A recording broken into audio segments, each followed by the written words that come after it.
The internet just had a mini heart attack.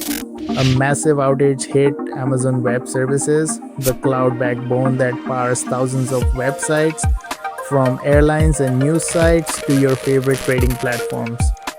For a few hours, global systems froze, flights just delayed, payments stuck, even corporate servers went dark.